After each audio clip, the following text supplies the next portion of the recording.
Well, Hamilton Odunze will join me in discussing the recent developments from Syria and Israel de-escalation, or a ceasefire truce, if you like. He joins me from Boston in Massachusetts. Good to have you this, well, it's evening here, and I guess it's literally afternoon over there. Israel says it is backing the minority Druze community, which borders Lebanon, Israel, and Jordan. Now, Druze is a minority community that, practices Shia Islam. So I would like to bring this to you. Do you think Israel is exploiting sectarian rifts? Well, you've already answered the question partly. I was going to start with explaining who the Druze are. They live in Israel, Lebanon, and of course Syria. So let's look at the facts. My job is to explain the facts to your audience, and then they make their own judgment of where if Israel is using this as a ruse. So they've been bombing Syria even when Assad was the president. So now they've continued to bomb Syria after Assad is gone. So in my opinion, I think this is a ruse for them to destabilize the country. And the truth is that they don't want any military buildup close to Israel. And so yes, they're using it as a ruse to destabilize Syria. That is my opinion. All right, then. I would like to take you on the school of thought that believes that Israel's recent boldness is as a result of Trump's presidency. What, in your opinion, is that? And do you believe that, yes, the boldness recently by Benjamin Netanyahu has been because of, the Trump presidency? Well, Benjamin Netanyahu, if you look at the numbers, 87% of Israelis want Benjamin Netanyahu to apologize for the October, what date was that? It was October 7th. And 73% of Israelis want him to resign, right? So that's a big number.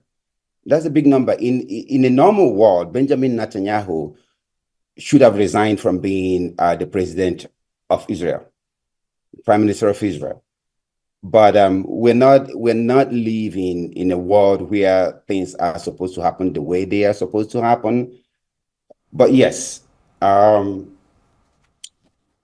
he's supposed to have resigned by now and give other people a chance to lead Israel into a peaceful existence with their neighbors.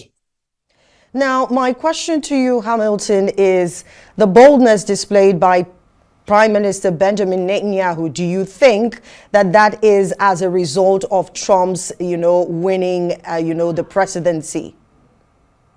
I think so. I do think so. Benjamin Netanyahu and Trump are two peas in a pod. In my opinion, they are two peas in a pod. And the boldness of Benjamin Netanyahu is, in my opinion, the boldness of Benjamin Netanyahu is of Trump's making, right? I don't think he would have been this bold to do all the things that he's been doing without the support of the United States under President Trump. Let's talk about the Druze leader. The Druze leader, Al-Muna, rejected Israel's offer for protection during a meeting yesterday in Beirut. That goes a long way to say a lot. And like you explained earlier about, many people calling for Benjamin Netanyahu to step aside. What do you make of that? I mean, he's trying to protect the Druze community, but the leader says that protection, we don't need it.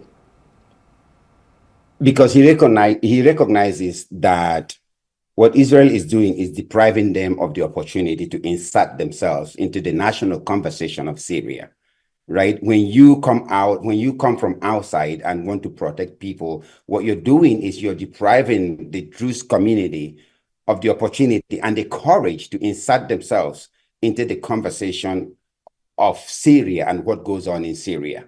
So you can't keep protecting them every time there's something in Syria, you come from outside and you bomb Syria, and in the rules of protecting them. So they want to be a part of the conversation in what is going on in Syria. I think that's what he's aiming at. I think that's what he wants to drive at. Leave them alone to take part in the conversation and to determine their own existence within the country where they live, which is Syria. So you can't keep protecting them, and every time there's something going on, you come in, you bomb Syria intermittently, and then you go back, and then you come back again, and you're just stopping them from being part of the community where they live. And I think that's what he's driving at. Thank you so much, Hamilton Odunze, for joining us. He is international affairs analyst, joined from Boston, Massachusetts.